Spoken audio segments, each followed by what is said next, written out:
parte 90, la medida de la fe, de nuestro estudio de la carta del apóstol Pablo a los romanos. Y pues vamos a comenzar. Adelante. Sabemos que la fe es la certeza de lo que esperamos y la convicción de lo que no vemos. Pero, ¿cómo saber si lo que esperamos está en sintonía con la voluntad de Dios? ¿Cómo podemos saber la medida de nuestra fe? Adelante, vamos a responder estas preguntas con esta enseñanza. Vamos a leer Romanos 12:3 y tenemos grabado a Tom, entonces vamos a pedirle a Oscar y a David que nos hagan favor de poner ahora el audio de Tom para escucharlo. Adelante.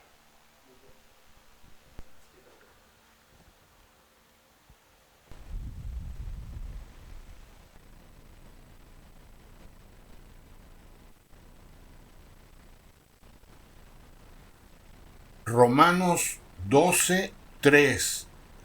Porque en virtud de la gracia que me ha sido dada, digo a cada uno de ustedes que no piense de sí mismo más de lo que debe pensar, sino que piense con buen juicio, según la medida de fe que Dios ha distribuido a cada uno. Bien, este es nuestro versículo ancla y este va a ser el versículo que el día de hoy pues, nos va a marcar el punto del estudio. Concretamente, según la medida de fe. No piense de sí mismo más de lo que debe pensar, sino que piense con buen juicio, según la medida de fe que Dios ha distribuido a cada uno. Así es que, adelante, Oscar.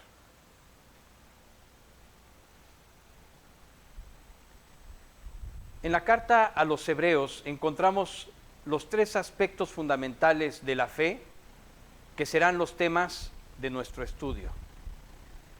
Primero, la fe de justicia. Segundo, la fe de salvación. Y tercero, la fe de misericordia. Y ahora nos preguntaremos, ¿de dónde sale cada uno de ellos? Bueno, de la palabra de Dios, y vamos a estudiarlos definitivamente. Vamos a comenzar con el primero, la fe de justicia. Adelante.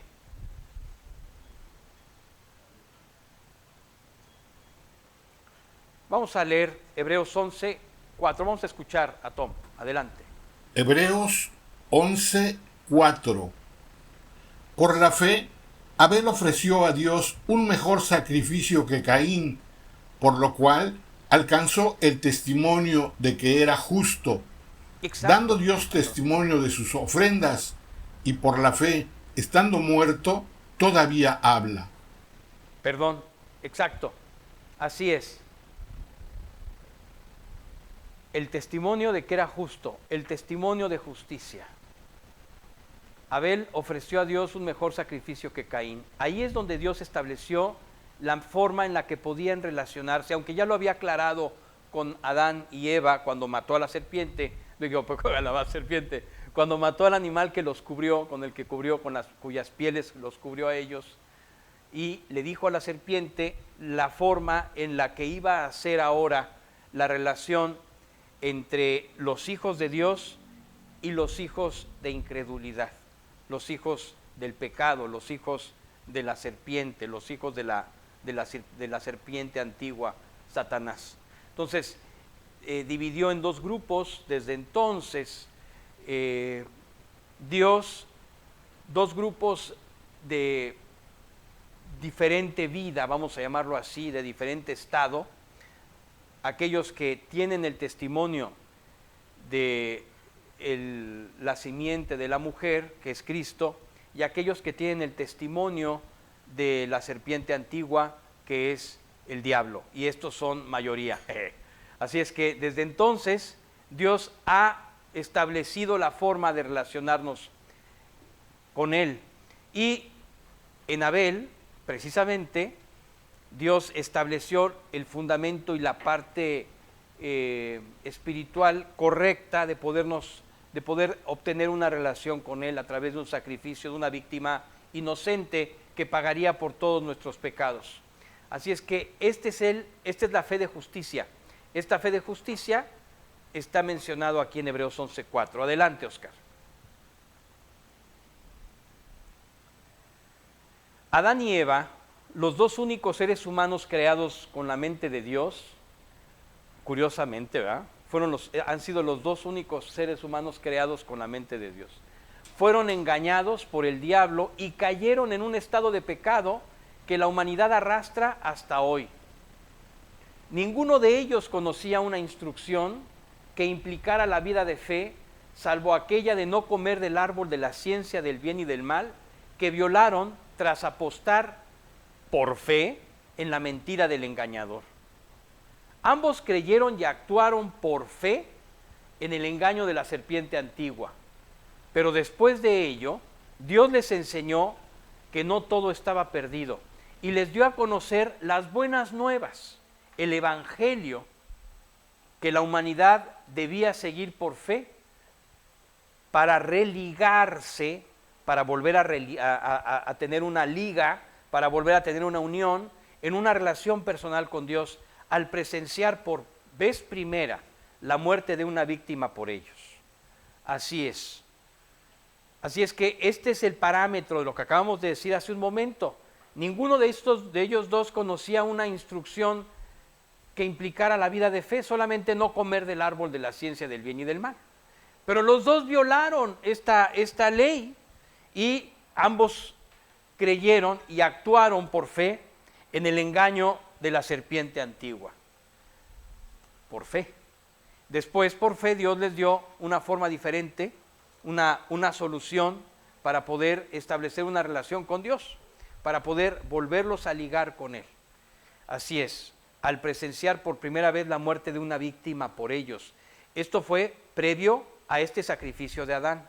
Vamos al siguiente, Oscar, si eres tan amable. Aquí tenemos una representación, no es una foto de la época, es una representación gráfica de cómo pudo haber sido ese momento, ¿no? Siguiente, Oscar, si eres tan amable. Vamos a leer Génesis 3, del 20 al 21. Adelante. Génesis 3, del 20 al 21. El hombre le puso por nombre Eva a su mujer, porque ella era la madre de todos los vivientes. El Señor Dios hizo vestiduras de piel para Adán y su mujer y los vistió. Ahí está, exacto. Este es el momento en el que ellos ven por primera vez que Dios tiene que matar a alguien, a algo, a alguna criatura, para poder ser vestidos, para poder ser guardados, para poder ser, digamos, en cierta manera, rescatados, cubiertos. Siguiente, adelante.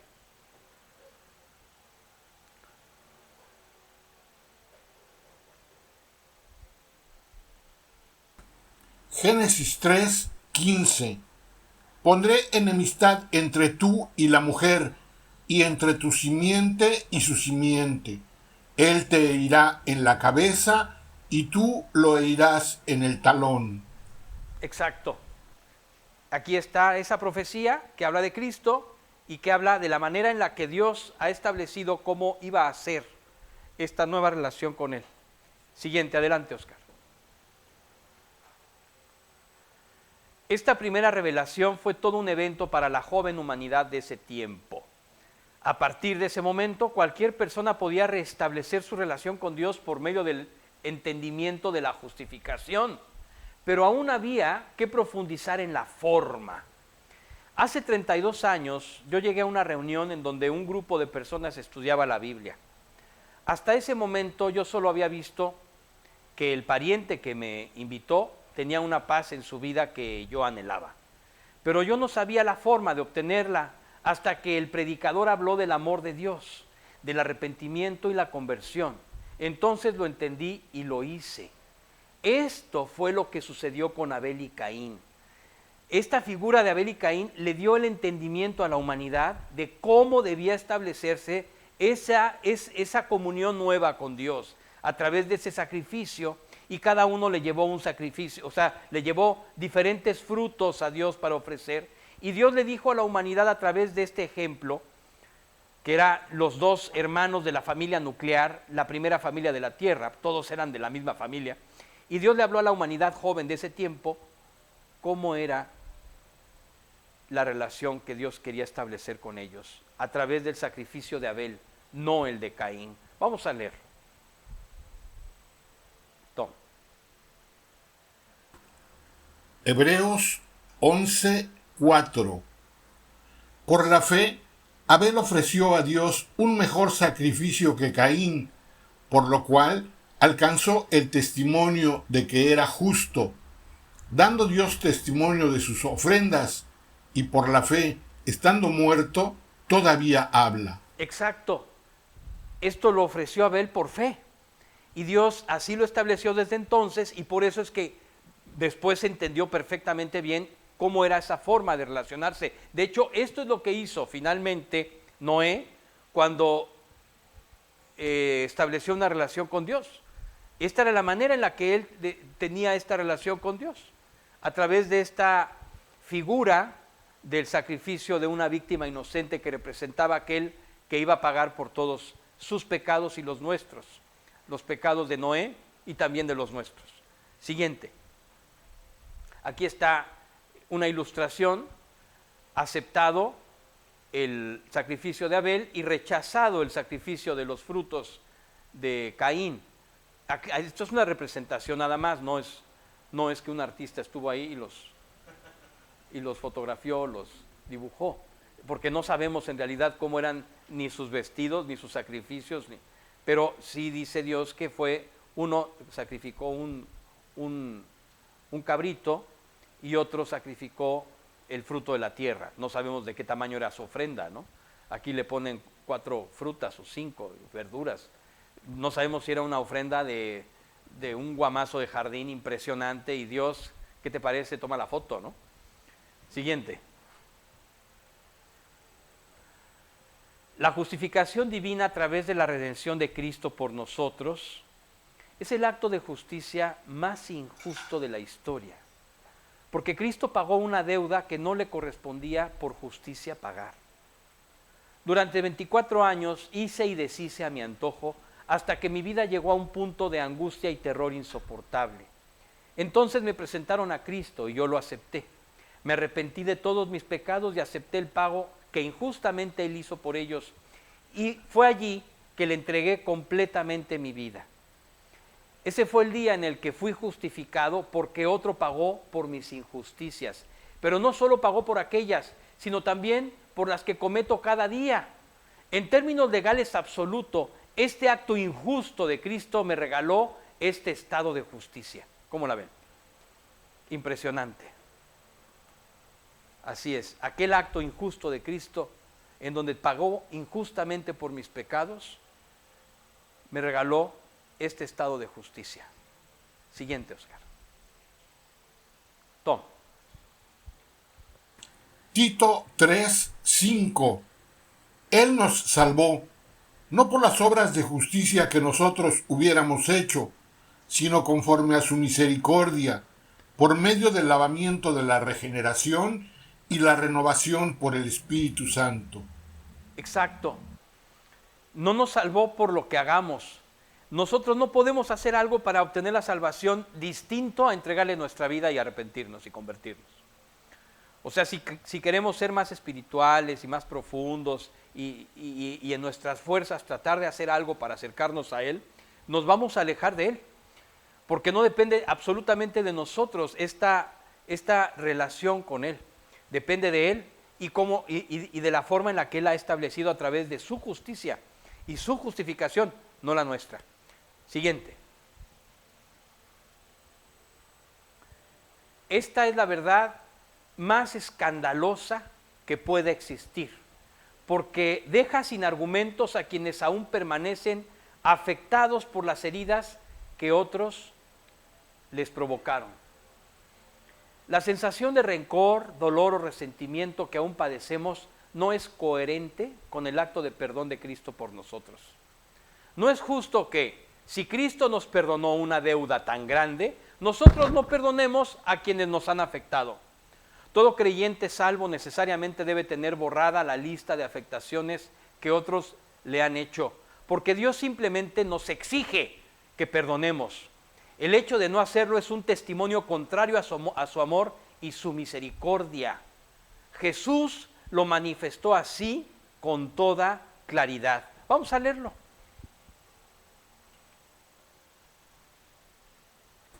Mateo 18, 21. Entonces, acercándose Pedro, preguntó a Jesús: Señor, ¿cuántas veces pecará mi hermano contra mí que yo haya de perdonarlo? ¿Hasta 7 veces? Jesús le contestó: No te digo hasta 7 veces, sino hasta 70 veces 7. Esta frase 70 veces 7 no es para que agarres la multiplicadora, ni el abaco, ni la calculadora.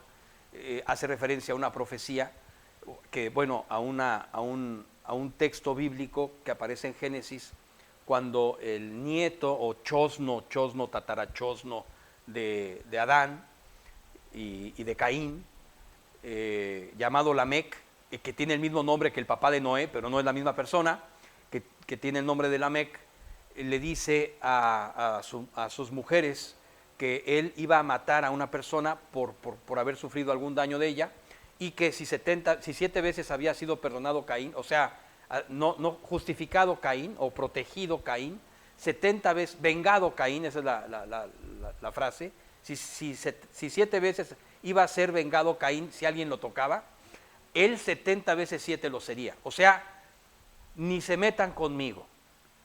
Aquí es exactamente el propósito de esta cita en la que Jesús hace esta referencia: 70 veces 7 lo será. Ok, 70 veces 7 tienes que perdonar. Así como 70 veces 7 aquel loco quiso apropiarse la venganza, de esta manera 70 veces 7 tienes que liberarte de esa afectación. Simplemente es una referencia bíblica.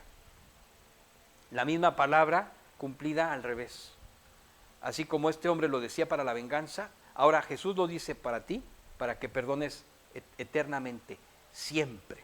Es una forma de decir: perdona siempre y en cualquier circunstancia. No hay justificación para no hacerlo. Siguiente, Oscar.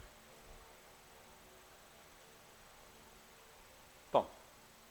Mateo 6, del 14 al 15. Porque si ustedes perdonan a los hombres sus transgresiones, también su Padre Celestial les perdonará a ustedes. Pero si no perdonan a los hombres, tampoco su Padre les perdonará a ustedes sus transgresiones. ¿Ya vieron que no es coherente? Imposible. Si tú eres creyente y ya fuiste perdonado, estamos obligados a perdonar, a vivir perdonando. Ni siquiera a perdonar algo, no, a vivir perdonando. Siguiente. La justicia de la fe se refiere a la fe de la justicia, y esta involucra el perdón en todas sus dimensiones. Sabernos perdonados nos exige perdonar también. Jesús pagó toda nuestra deuda eterna en la cruz porque la justicia divina nos condenaba. Todas las faltas de otros que nos han dañado son temporales, no eternas. Hemos sido redimidos, perdonados y limpiados. Toda nuestra deuda eterna ha quedado pagada por completo con la sangre de Cristo, y eso ha traído la paz de nuestra conciencia.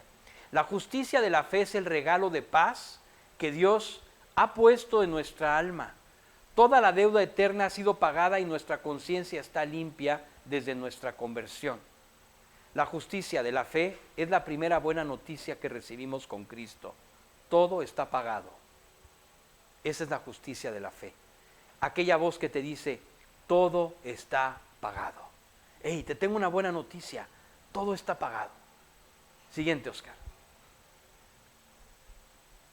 Sin embargo, la justicia de fe es el primer gran pendiente histórico de los creyentes de todos los tiempos. Pero quienes hemos sido parte de la dispensación de la gracia, hemos recibido más revelación que los creyentes de otras épocas y tenemos mayor compromiso y responsabilidad. Vivir por fe es vivir confiando plenamente en la guía y los planes de Dios. Y esto es algo que con frecuencia no permitimos o dudamos. Así es. No queremos confiar o dudamos. La justicia de fe se refiere a la vida de fe absoluta, sin dudar del plan perfecto y maravilloso, bueno y conveniente de Dios para nuestra vida. Vivir confiando significa que estamos libres de cualquier preocupación, que nuestra confianza en el cuidado de Dios es absoluta. Esta es la vida en la justicia de la fe. Siguiente. Tom. Lucas 12 del 27 al 28. Consideren los lirios, cómo crecen, no trabajan ni hilan, pero les digo que ni Salomón con toda su gloria se vistió como uno de estos. Y si Dios viste así la hierba del campo, que hoy es y mañana es echada al horno, ¿cuánto más hará por ustedes, hombres de poca fe? Exacto. Se trata de una confianza total, no parcial, total. Siguiente. Vamos al siguiente tema, al segundo, la fe de salvación. Adelante, Oscar. Vamos a leerlo en Hebreos. Primero ya estudiamos la fe, la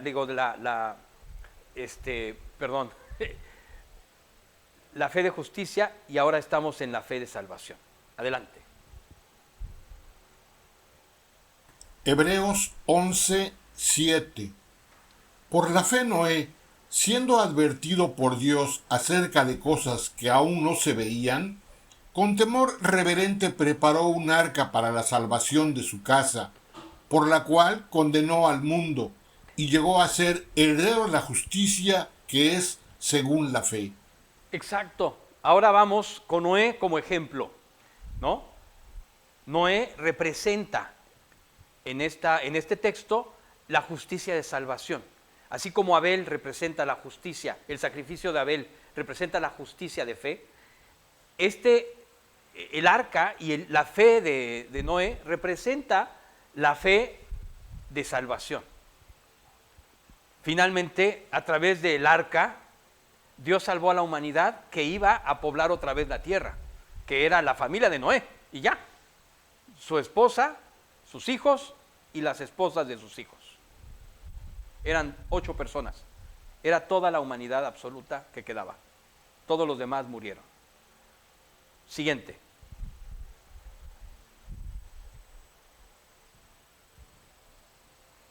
El siguiente punto de la medida de la fe de la carta a los Hebreos es la fe de salvación.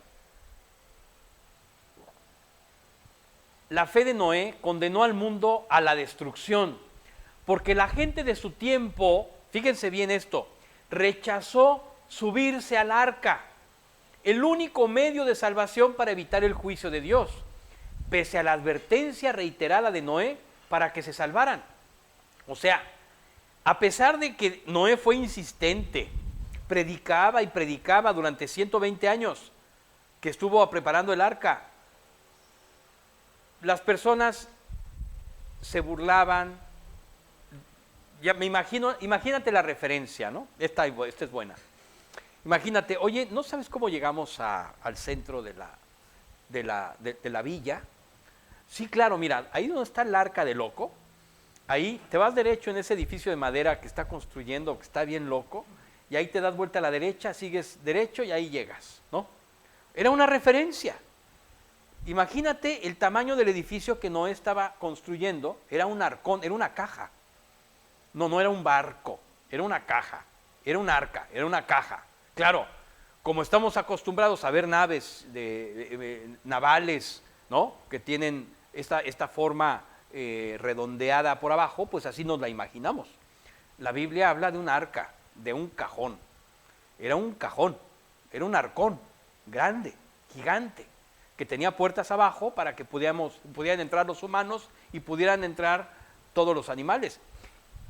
Quiero decirte que en el arca había espacio para la gente que quisiera entrar.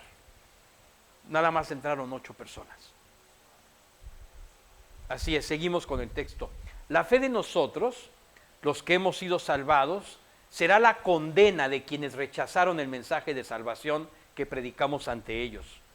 La fe de salvación deja sin excusa a quienes la rechazaron con el argumento fundamental de nuestra fe. Si nosotros creímos, ellos pudieron haberlo hecho también. Esto significa que nuestra predicación más poderosa es nuestro testimonio de salvación. Esa es la predicación más fuerte. Más allá de que te acuerdes de los versículos, que si es bueno testificar con la palabra de Dios, definitivamente esa es la instrucción, esa es la forma correcta de hacerlo. Pero tu vida es el punto clave principal para poder ganar a las personas para Cristo. Tu vida. Siguiente. Tom. Lucas 10, del 10 al 14.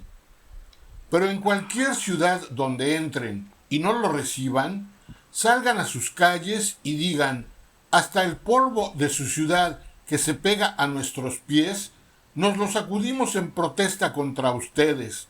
Pero sepan esto, que el reino de Dios se ha acercado. Les digo que en aquel día será más tolerable el castigo para Sodoma que para aquella ciudad. ¡Ay de ti, Corazín! ¡Ay de ti, Betsaida! Porque si los milagros que se hicieron entre ustedes hubieran sido hechos en Tiro y Sidón, hace tiempo que se hubieran arrepentido, sentados en cilicio y ceniza. Por eso, en el juicio, será más tolerable el castigo para Tiro y Sidón que para ustedes. Exacto. Ahí está. Nuestra salvación, el testimonio de nuestra salvación, nuestra fe de salvación, representa la condena de quienes no lo hagan. Por supuesto. Así es que tú y yo estamos condenando al mundo con nuestro testimonio de Cristo. Por eso es que no nos soportan. ¿No? Claro. Siguiente, Oscar. La fe de salvación, al manifestar una condena para el mundo, genera por esto mismo una persecución del mundo contra el testimonio de Cristo en los creyentes. La enemistad del mundo es resultado directo de esta misma condena que pesa en su propia conciencia. Así es lo que decía yo hace rato, el mundo nos alucina porque somos creyentes. El problema radica en los creyentes fríos y carnales que se unen a los incrédulos en la persecución de los justos, porque la vida de los creyentes fríos está lejos de tener un testimonio de victoria y santidad de Cristo en ellos. Esta ha sido la lucha interminable de los creyentes en las iglesias, desde la iglesia de los apóstoles hasta nuestros días. Con el correr del tiempo, los creyentes fríos siempre son mayoría al final. Qué terrible.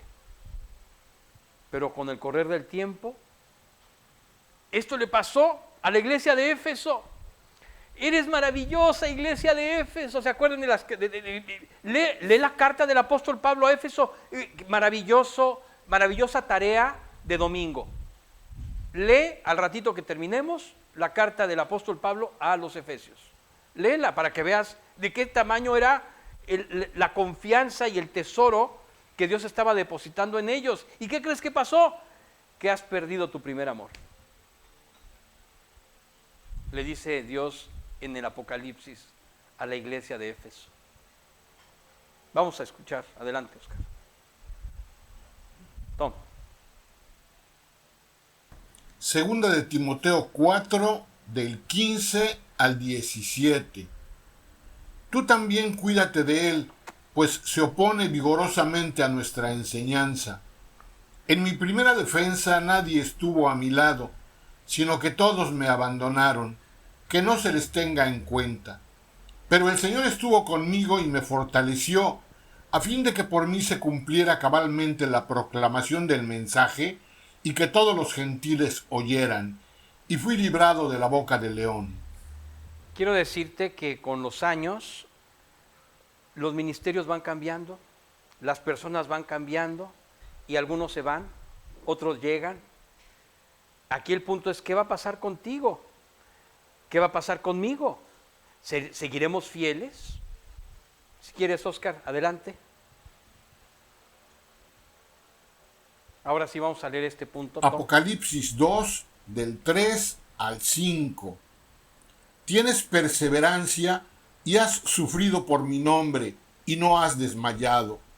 Pero tengo esto contra ti, que has dejado tu primer amor. Recuerda, por tanto, de dónde has caído y arrepiéntete, y haz las obras que hiciste al principio.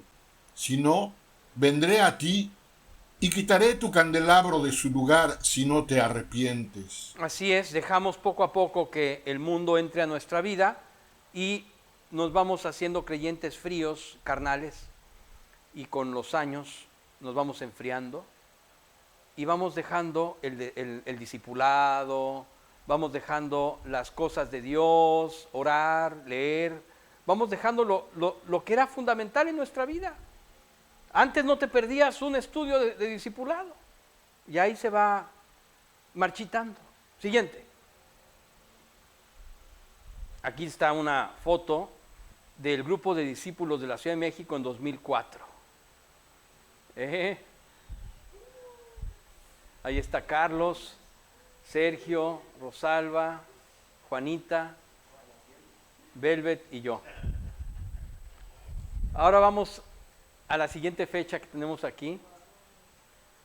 Ahora en 2009, en Mérida. Mira, ahí está Cindy, está Adriana, está Laura, Ivonne, Marisela. Estoy recorriendo la mesa primero. Sol Zambra, ella es Sol Zambra, sí. Está al lado de Sol Zambra, es Betty del Castillo, y al lado está Perlita, pero no se ve porque Betty la tapa, Perlita. Y atrás de ellos está Jacobo, está Omar, hijo, está Nancy Malagón y también José Luis Malagón, y está Abraham. Esa foto de 2009, el grupo de discípulos. Algunos pues ya no están, otros siguen aquí, otros están en otra obra de nuestra propia iglesia, otros no, cada quien. Siguiente. Aquí tenemos una de 2015 y aquí tenemos un guamazo de personas. Algunos ya no están, otros siguen allí. Impresionante. Es bueno recordar estas imágenes. Y esta, sobre todo, sirve para esta reflexión que estamos haciendo ahora. Y algunos ya no están. Y ahora miren esta foto, que es la más reciente, que tuve que juntar dos momentos diferentes de ese mismo día porque hubo unos creyentes que llegaron después. Entonces tomé dos fotos, o sea, las emboné, pero ahí están. ¿Qué tal? Ahora esta es la iglesia que Dios nos ha permitido cuidar y participar de ella, ser parte de ella. Así es que la fidelidad de tu vida es clave para seguir creciendo y permanecer. Qué increíble, ¿no? Cómo todo ha sido renovado, es otra iglesia literalmente, en unos cuantos años. Hay algunos que permanecen y que están aquí, otros que ya no están. Siguiente. Es tiempo ahora de cerrar filas a favor de Dios, volver a estar en un avivamiento y permanecer en Él, desechando lo que sabemos que afecta nuestra relación con Dios y recuperando los hábitos que solíamos llevar a cabo en nuestro primer amor. Oremos para que Dios traiga un avivamiento a nuestra vida y toda nuestra amada iglesia de Mérida decida permanecer en Él. Cada uno es indispensable, único e insustituible, pero en cada momento estamos tomando decisiones que pueden cambiarlo todo. Así es. En cada momento estamos tomando decisiones que pueden cambiarlo todo. Por eso nuestra herramienta más poderosa es la oración. Oremos para que Dios convenza a cada uno de vivir cuidando nuestra relación con Él, en una permanente entrega a la fe de salvación que un día decidimos apropiar. Siguiente. Vamos a nuestro tercer tema de este día. la fe de misericordia. Adelante. Tom. Hebreos 11, del 17 al 19. Por la fe Abraham, cuando fue probado, ofreció a Isaac, y el que había recibido las promesas ofrecía a su único hijo. Fue a él a quien se le dijo: en Isaac te será llamada descendencia. Él consideró que Dios era poderoso para levantar aún de entre los muertos, de donde también, en sentido figurado, lo volvió a recibir. Ahora tenemos el tercer ejemplo de fe que Dios nos ha revelado en la Escritura, en la carta a los Hebreos, y es la fe de misericordia, que justamente habla de este momento en el que Abraham iba a sacrificar a su hijo, porque Dios se lo había pedido. Y él, en ese momento, cuando estaba a punto de matar a su hijo, Dios le dijo: ni se te ocurra, nunca cruzó por mi mente, pero era necesario que yo hiciera esta figura, esta ilustración, para que la gente entienda, así como lo entendió con Abel, la figura de la misericordia. Con Abel había entendido la figura de la justificación, de la justicia. Pero esta era la intervención de Dios para que a ti no te suceda. No solamente es el perdón, no solamente es la salvación, sino es la intercesión por ti por amor. Eso es la misericordia. El favor que no merecemos de Dios por nosotros, siendo que lo que merecemos es todo lo contrario. Así es que por la fe Abraham, cuando fue probado, ofreció a Isaac. Fíjate, el que había recibido las promesas ofrecía a su único hijo. Fue a él a quien se le dijo: en Isaac te será llamada descendencia. Pero Abraham consideró que Dios era poderoso para levantar aún de entre los muertos a su hijo, desde donde también, en sentido figurado, lo volvió a recibir. Él levantó a su hijo de entre los muertos porque en su corazón ya lo había decidido. Y Dios le dijo: ni lo toques, no lo toques. Solamente quería ilustrar a todo el mundo por qué tú eres el paladín de la fe. Porque no me negaste a tu propio hijo. Y toda la gente lo tiene que saber, porque yo no les voy a negar a mi hijo cuando lo dé. Así es. Esta es la manifestación de la fe de la misericordia. Adelante, Oscar. Llegamos así al tercer nivel de la medida de fe, que trata de la fe de la misericordia. Haciendo una recopilación de los dos niveles anteriores, podemos decir que la fe de justicia es el certificado divino de liberación de la gracia, del pago de justicia y limpieza de todos nuestros pecados, alcanzado por la redención de Cristo, no por nuestras obras de justicia. O sea, este punto es como si estuviéramos en un tribunal y se nos diera carta de liberación de que ya no hay ninguna deuda, de que somos completamente inocentes. Este es el certificado de liberación. Por otro lado, la fe de salvación es el pasaporte de vida eterna de la gracia, que nos ubica como ciudadanos del reino de los cielos, ajenos al mundo y, por lo tanto, enemigos absolutos de su vanidad temporal. O sea, somos enemigos de la vanidad del mundo. Somos enemigos de las cosas del mundo. Somos completamente enemigos del mundo. Y somos completamente acordes y amigos a la ciudadanía que se nos ha dado del reino de los cielos. En este contexto, la fe de misericordia es el anillo de la promesa, de la gracia de amor eterno de Dios por nosotros, representado físicamente en la persona de Jesucristo. La fe de misericordia, ese anillo de la promesa de la gracia de amor, está representado por la persona de Cristo. Adelante, Oscar. Vamos a leerlo. Tom. No, todavía no.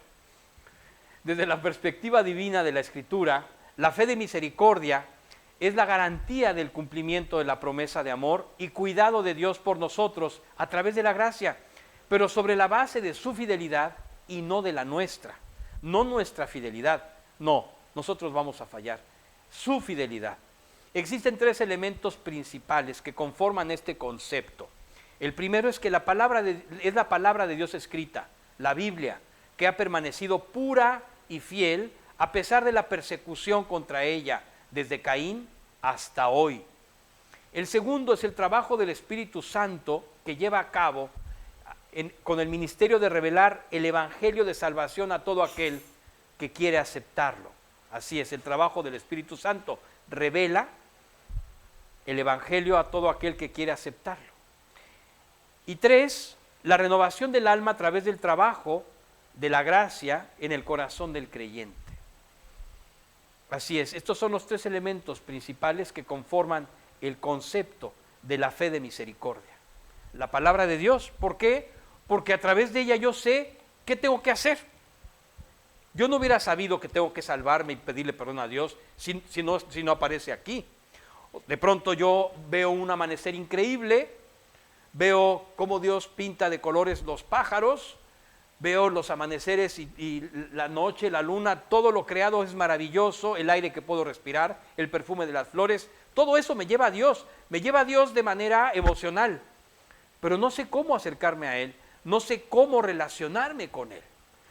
Dios dejó su palabra para que tengamos conocimiento de cómo acercarnos a Él. Así es que la palabra de Dios es el primer elemento de misericordia, porque nos quiere decir cómo nos podemos acercar a Él. Esto quiere decir que Él quiere que nos acerquemos a Él.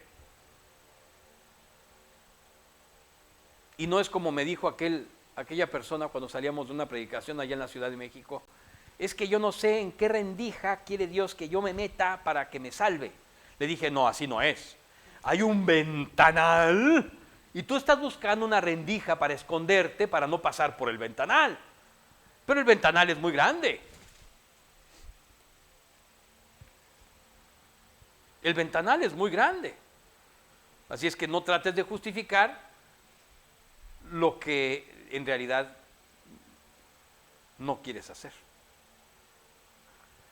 La palabra de Dios escrita nos dice cómo, pero el Espíritu Santo nos lleva a hacerlo. Esto es importante. Si no tuviéramos ese empujón del Espíritu Santo, no podríamos dar este paso. Este paso el Espíritu Santo nos convence de darlo, y es en ese trabajo del Espíritu que podemos llevar, que podemos hacer vivir esta experiencia de arrepentirnos y convertirnos. Es el Espíritu el que nos lleva a ello. Pero, en tercer lugar, el Espíritu Santo, a través de la gracia, hacen un trabajo de renovación del alma a través del trabajo de la gracia en el corazón del creyente. Siguiente, Oscar. Vamos a leerlo ahora sí. Juan 3, del 16 al 21. Porque de tal manera amó Dios al mundo, que dio a su Hijo unigénito, para que todo aquel que cree en Él no se pierda, sino que tenga vida eterna. Porque Dios no envió a su Hijo al mundo para juzgar al mundo, sino para que el mundo sea salvo por Él. El que cree en Él no es condenado, pero el que no cree ya ha sido condenado, porque no ha creído en el nombre del unigénito Hijo de Dios. Ahí está. Esta es la manifestación clara, concisa de la fe de misericordia.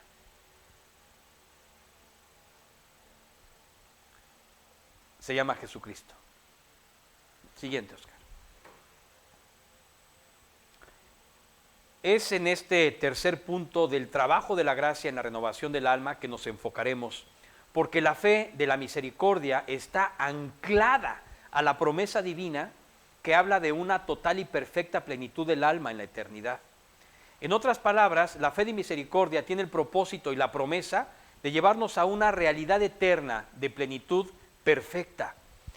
Para cumplir con esta promesa, Dios realiza su trabajo de renovación del alma a través de cada victoria de fe que su gracia logra en nosotros. Esta fe, en su cuidado y misericordia, es el material eterno que por el trabajo de renovación de la gracia es enviado a la eternidad en cada prueba. Pero la fe de la misericordia va mucho más allá. No, escucha lo que viene. Adelante, Oscar. Toma. Primera de Pedro 1, del 6 al 9. En lo cual ustedes se regocijan grandemente, aunque ahora, por un poco de tiempo si es necesario, sean afligidos con diversas pruebas, para que la prueba de la fe de ustedes, más preciosa que el oro que perece, aunque probado por fuego, sea hallada que resulta en alabanza, gloria y honor en la revelación de Jesucristo, a quien sin haber visto, ustedes lo aman, y a quien ahora no ven, pero creen en él y se regocijan grandemente con gozo inefable y lleno de gloria, obteniendo como resultado de su fe la salvación de sus almas. ¿Qué tal? ¿Qué tal? O sea que las pruebas son útiles, no solamente son útiles, son la fábrica de tejido y de elaboración del vestido que tendremos puestos en la eternidad. ¿Qué tal? Siguiente, Oscar. La única forma en la que puede ser cumplida en toda su magnitud la promesa de plenitud de nosotros es con Dios siendo parte absoluta de ella en la eternidad. Como lo oyes, repito, la única forma en la que pueda o que puede ser cumplida en toda su magnitud la promesa de plenitud de nosotros es con Dios en nosotros, con Dios siendo parte de nosotros, parte absoluta de ella en la eternidad con nosotros. Las caricaturas e ilustraciones que representan a las almas en el cielo sobre una nube y tocando un arpa son completamente erróneas y contrarias a la descripción bíblica. No. Perdón, una cosa son los ángeles y otra cosa es la esposa del Cordero. Nosotros somos la esposa del Cordero. Aquí los ángeles fungirían como los amigos del novio o de la novia, pero nosotros somos la esposa del Cordero. No, nosotros no somos los que tienen el arpa y las alas en el cielo con las nubes. No, esos son los ángeles. Está muy bien, pero no somos nosotros. Siguiente, vamos a continuar con el texto. Jesús asegura que estamos en Él y Dios en Él. La única referencia cercana que tenemos a la mano para entenderlo también se menciona en la Biblia repetidas veces, la figura del matrimonio, pero repetidas veces. Jesús dice que es el novio, que es el marido, que es el esposo. La fe de misericordia contempla responder el llamado de Dios, aceptar su salvación y crecer en la renovación del alma. Estamos hablando de un matrimonio con Dios, pero no es un matrimonio global, es un matrimonio personal, Dios y tú. Siguiente, vamos a leerlo. Juan 17, del 20 al 21. Pero no ruego solo por estos, sino también por los que han de creer en mí por la palabra de ellos, para que todos sean uno, como tú, oh Padre, estás en mí y yo en ti, que también ellos estén en nosotros, para que el mundo crea que tú me enviaste. Yo en ellos y tú en mí. Yo en ellos y tú en mí. Punto. Es personal, no es global. Siguiente. Esta revelación lo cambia todo, absolutamente, porque la perspectiva con la que vemos nuestra relación con Cristo está sesgada por nuestra vanidad y nuestro egoísmo. Mi relación con Cristo no es mía, sino nuestra. Como sucede en un matrimonio, ya no son dos, sino uno. Cada una de las partes que componen un matrimonio ya no son una y una, sino que ambas son una solamente.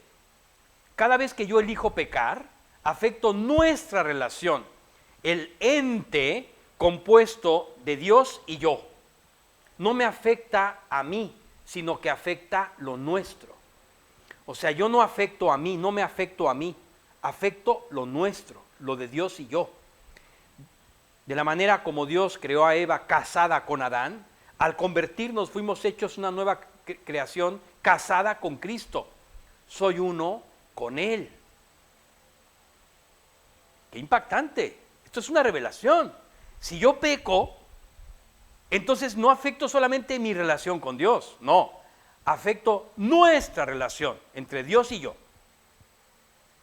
No es que lo afecte a Él, no es que me afecte a mí, afecto ese ente que tenemos Dios y yo como uno solo. Eso es lo que afecto. Siguiente. Vamos a leerlo. Apocalipsis 19, del 6 al 8. Oí como la voz de una gran multitud, como el estruendo de muchas aguas y como el sonido de fuertes truenos, que decía: Aleluya, porque el Señor nuestro Dios Todopoderoso reina. Regocijémonos y alegrémonos y démosle a Él la gloria, porque las bodas del Cordero han llegado y su esposa se ha preparado. Y a ella le fue concedido vestirse de lino fino, resplandeciente y limpio, porque las acciones justas de los santos son el lino fino. Exacto, pero ¿qué crees? No hay justo ni aun uno. Entonces, ¿cuáles son las acciones justas? Las que hacemos por la justicia de Dios. Esta es nuestra relación, en donde Dios y yo somos uno. Esto es lo que afecto. Cada vez que peco, esto es lo que afecto. Siguiente. Cada vez que decimos algo que afectará a otros, o vemos algo que traiciona nuestra fidelidad, o insultamos a alguien, o mentimos, o robamos, o codiciamos, o odiamos, o caemos en algún vicio, o perdemos el control, afectamos nuestra relación con Cristo, a ambos, a Él y a mí. Antes de pecar, piensa que lo que harás afectará el ente compuesto entre ustedes, Dios y tú. Esto es lo que debemos considerar antes de jugar con la paciencia y misericordia de Dios. Es verdad que son eternas, pero también será eterna la afectación de nuestra relación con Dios que genere nuestra insensatez. Debemos cambiar nuestra visión. No solo tú saldrás afectado al pecar, sino que afectarás tu eternidad con Dios irremediablemente. Siguiente. Tom.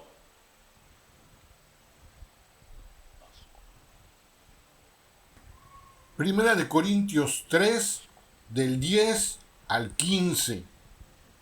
Conforme a la gracia de Dios que me fue dada, yo, como sabio arquitecto, puse el fundamento y otro edifica sobre él. Pero cada uno tenga cuidado cómo edifica encima, pues nadie puede poner otro fundamento que el que ya está puesto, el cual es Jesucristo. Ahora bien, si sobre este fundamento alguien edifica con oro, plata, piedras preciosas, madera, heno, paja, la obra de cada uno se hará evidente, porque el día la dará a conocer, pues con fuego será revelada. El fuego mismo probará la calidad de la obra de cada uno.